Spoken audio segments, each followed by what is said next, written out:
तो दर्शकों, आज हमने जाना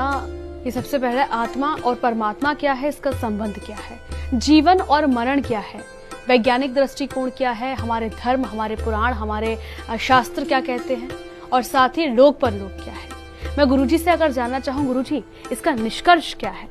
देखिए आयुषी जी, सरल शब्दों में अगर हम अपने दर्शकों को बताएं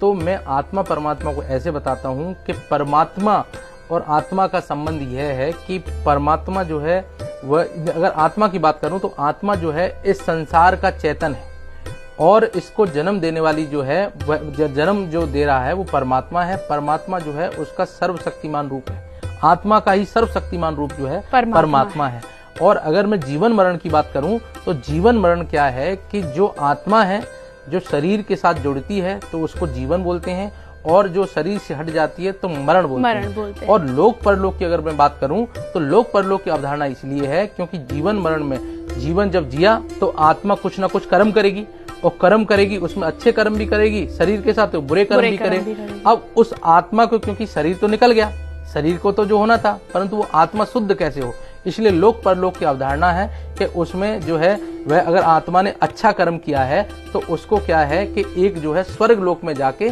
उसको एक अच्छा उसको वो पुरस्कार मिलेगा, और उस आत्मा ने अगर किसी के साथ बुरा किया है तो उसको यमलोक में जाके यातनाएं मिलेंगी, जिससे दोनों ही स्थितियों में आत्मा शुद्ध होती है। तो हम ये कह सकते हैं कि आत्मा से ही जुड़ा हुआ परमात्मा है। परमात्मा जो है आत्मा का सर्वशक्तिमान रूप है। और अगर मैं बात करूं कि जो जीवन मरण है वह आत्मा जो है शरीर के साथ जुड़ जाती है तो जीवन है, और जो आत्मा जो शरीर से निकल जाती है तो वो मरण है। और लोक परलोक इसीलिए बनाए गए हैं कि आत्मा की शुद्धि किस प्रकार हो, और जब आत्मा की शुद्धि और जो उसका जो